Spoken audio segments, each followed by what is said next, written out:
গত ৬ আগস্ট ঢাকার শাহজালাল আন্তর্জাতিক বিমানবন্দরে সাবেক প্রতিমন্ত্রী জুনায়েদ আহমেদ পলক ও সাবেক পররাষ্ট্রমন্ত্রী হাসান মাহমুদ গ্রেপ্তার হন এমন গুজব ছড়িয়ে পড়ে সামাজিক যোগাযোগ মাধ্যমে।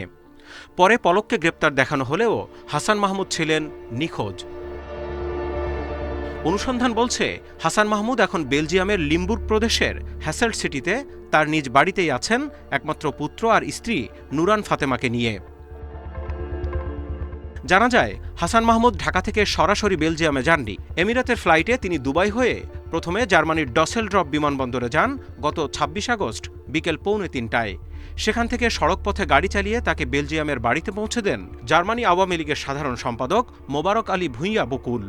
উনি এখানে আছেন, সেফে আছেন, এইটুকুই আর কি। পরশুদিন আমাদের বেলজিয়ামের মিটিংটা ছিল, এখানে অ্যাটেন্ড করার কথা ছিল না, উনি করবেন না বলে দিচ্ছে, আগে বলে দিচ্ছে। উনি তো এখানে কারোর সাথে যোগাযোগ করতেছে না, কারোর সাথে যোগাযোগ নাই এখানে।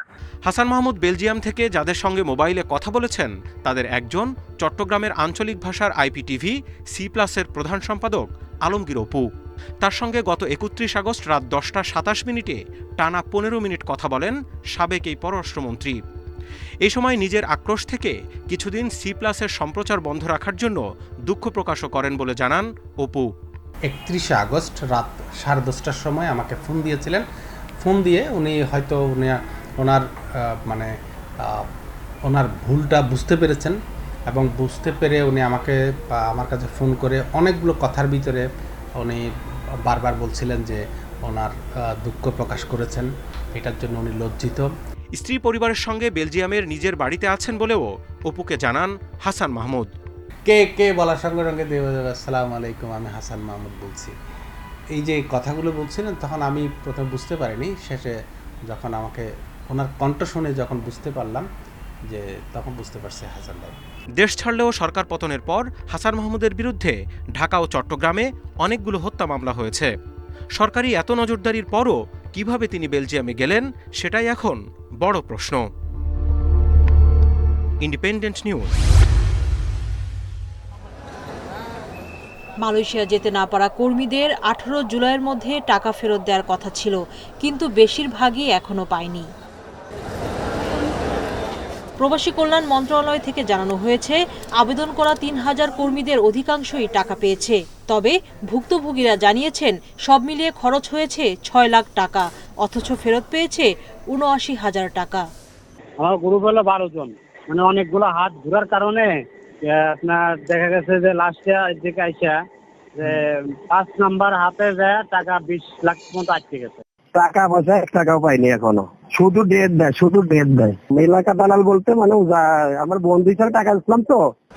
সম্প্রতি জনশক্তি রপ্তানিকারকদের সঙ্গে বৈঠক করেছেন প্রবাসী কল্যাণ উপদেষ্টা আসিফ নজরুল। ১৩ সেপ্টেম্বরের মধ্যে কর্মীদের কাছে টাকা পৌঁছে দেওয়ার নির্দেশনা দেওয়া হয়েছে। মন্ত্রণালয় মিটিং করতেছেন, এই বিষয়গুলোতে ৩ তারিখ পর্যন্ত সময় দিয়েছেন এবং আশা করি ৩ তারিখের ভিতরে সবাই ম্যাচ রিপোর্টটা সাবমিট করবে তাদের, তখন জানা যাবে আর কি। এই কর্মীদের টাকা ফেরত দিতে বিকল্প ব্যবস্থা করার পরামর্শ দিয়েছেন অভিবাসন বিশেষজ্ঞরা। কত টাকা দুর্নীতি হয়েছে এবং কারাই স্পেসিফিক্যালি যুক্ত, এইটাকে কিন্তু আপনার তদন্ত কমিটি গঠন করে এটা কিন্তু একটা আইডেন্টিফাই করা উচিত। সাব এজেন্টদেরকে, যেটা হচ্ছে গ্রামের ভিতরে একটা ইনফর্মাল আদালত বসে একটা কনভিন্সের মাধ্যমে সাব এজেন্টকে বুঝিয়ে ভালো মতো সেখানে টাকাটা আদায় করে নেওয়া। এখন যারা যাওয়ার আগ্রহে ওখানে গেছে এবং কাগজপত্র সমস্ত ফাইনাল স্টেজে রয়েছে, নিশ্চয়ই ওই দেশের সাথে একটা বড় ধরনের একটা নেগোসিয়েশনের জায়গা তৈরি করা আবারও, যাতে করে তাদের যাওয়াটা নিশ্চিত হয়। টাকা ফেরত নেওয়ার প্রক্রিয়ার মধ্যে ঢোকে তাহলে এনশিওর করা যে সে যেন লুজার না হয়। বাংলাদেশের দ্বিতীয় বৃহত্তম শ্রমবাজার মালয়েশিয়া। দেশটিতে প্রায় ১৫ লাখ বাংলাদেশি কর্মী আছেন। নানা অভিযোগে বর্তমানে এই শ্রমবাজার বন্ধ রয়েছে। সুলতানা জাহান মিতু, ইন্ডিপেন্ডেন্ট নিউজ, ঢাকা। গত বছর ১৪ জুন রাতে বাড়ি ফেরার পথে হামলার শিকার হন জামালপুরের সাংবাদিক গোলাম রাব্বানী নাদিম। পরদিন চিকিৎসাধীন অবস্থায় মারা যান তিনি।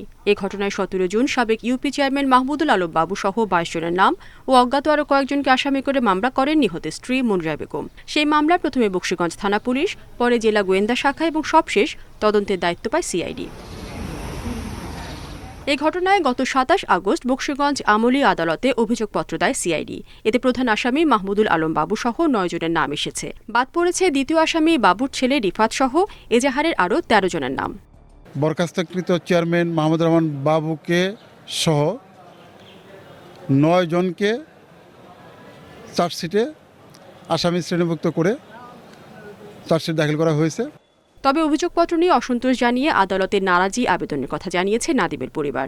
সিসিটিভির উপর ভিত্তি করে আমাদের মামলার চার্জশিট দেওয়া হয়েছে।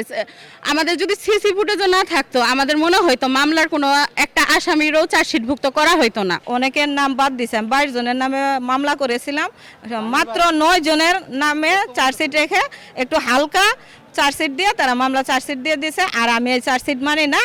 নাদিম হত্যায় এখন পর্যন্ত 17 জনকে গ্রেপ্তার করা হয়েছে। আদালতে আত্মসমর্পণ করেন 14 আসামি। তাদের সবাই এখন জামিনে মুক্ত আছে। Independent news. সরকার পতনের গত 1 মাসে বিএনপির হাজারো নেতাকর্মীর মুক্তি, মামলা প্রত্যাহার ও সাজা মওকুফ হয়। তবে দলটির ভারপ্রাপ্ত চেয়ারম্যান তারেক রহমানের দেশে ফেরা কিংবা তার মামলা নিয়ে নতুন কোনো অগ্রগতি নেই। তারেক রহমানের বিরুদ্ধে আওয়ামী লীগ সরকারের সময়ে অর্ধশতাধিক মামলা হয়। এর মধ্যে গ্রেনেড হামলা মামলায় যাবজ্জীবন, জিয়া অরফানেজ ট্রাস্ট মামলায় 10 বছরের কারাদণ্ড সহ 5 মামলায় সাজা দেয়া হয় তাকে। বিএনপির আইনজীবীরা জানান, এই অবস্থায় সরকারের নির্বাহী কোনো আদেশ নয়, আইনি লড়াইয়েই নিজেকে নির্দোষ প্রমাণ করবেন তারেক রহমান। যথাসময়ে তিনি উপযুক্ত সিদ্ধান্ত নেবেন, নিয়ে দেশে আসার পরিকল্পনা গ্রহণ করবেন। আর্মি ব্যাকড কেয়ারটেকার গভর্নমেন্টের সময় তারেক রহমান সাহেবকে টর্চার করেছে, অলমোস্ট পঙ্গুত্ব করেছে। সেই সরকারও কিন্তু 21শে আগস্টের সময় তারেক রহমান সাহেবকে আসামি করেননি। তারেক রহমান সাহেবের ক্ষেত্রে ইতিহাসে বিরল ঘটেছে, তাকে নিম্ন আদালত খালাস দেওয়ার পরে উচ্চ আদালতে সাজা দিয়েছে। অর্থাৎ প্রত্যেকটা স্কিম ছিল ইটস এ পলিটিক্যাল স্কিম।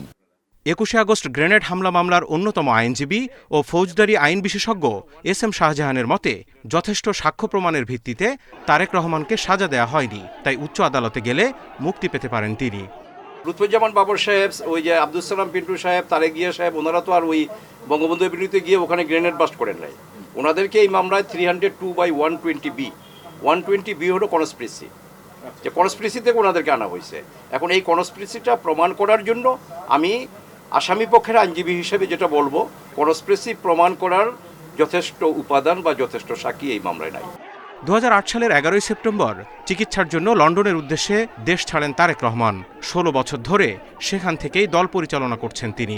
আপনারা কেউ দয়া করে প্রতিশোধ পরায়ণ হবেন না। Zahidul Bashar, independent news, Dhaka. বন্যা কবলিত স্বজনদের পাশে দাঁড়াতে গ্রামের বাড়িতে গিয়েছিলেন ফেনী সদর উপজেলার মৌটুব এলাকার মোহাম্মদ মামুন। শুক্রবার ভোরে মাইক্রোবাসে করে পরিবারের 8 সদস্য সহ বাড়ি থেকে রওনা হন ঢাকার উদ্দেশ্যে। কুমিল্লার 14গ্রাম উপজেলার নানকর এলাকায় স্টার লাইন পরিবহনের একটি বাস ধাক্কা দেয় তাদের মাইক্রোবাসটিকে। এতে ঘটনাস্থলেই মারা যান মামুন। তার 1 মাস বয়সী শিশু সন্তান সাইমুন, শাশুড়ি মাজেদা খাতুন এবং মাইক্রোবাসের চালক আলাউদ্দিন। আহতদের উদ্ধার করে চিকিৎসার জন্য পাঠানো হয় ঢাকায়। স্টার লাইন গাড়ি পিছন দিয়ে মারি দিছে। মারি দেওয়ার সাথে সাথে আমার এই ভাই মারা গেছে, আমার ভাতিজা মারা গেছে, আমার খালাম্মা মারা গেছে, ড্রাইভার ভাই মারা গেছে। আর বাড়ির মানুষ কি অবস্থায় আছে সবকিছু জানার জন্যই যাচ্ছিল আর কি। ব্যাপক গতিতে গাড়ি চালাচ্ছে আর কি। এগুলো আসলে ওদেরকে দেখভাল করার মতো কেউ নাই আসলে মনে করি আর কি। দুর্ঘটনার কারণ হিসেবে আলোচনায় আসছে বাসটির অতিরিক্ত গতি। তবে বিষয়টি তদন্ত করে দেখছে পুলিশ। আমরা যতটুকু জানতে পারছি এটা আমরা ধরে নেব যে চালকের অসাবধানতা, কারণ ওখানে এমন কোনো প্রতিবন্ধকতা বা এমন কিছু ছিল না। আমরা প্রাথমিক পর্যায়ে যেটা অনুমান করতেছি যে এটা চালকের অসাবধানতা বা অতিরিক্ত গতি। দুর্ঘটনার পরপরই স্টার লাইন পরিবহনের বাসটি রেখে পালিয়ে গেছেন চালক। Independent news.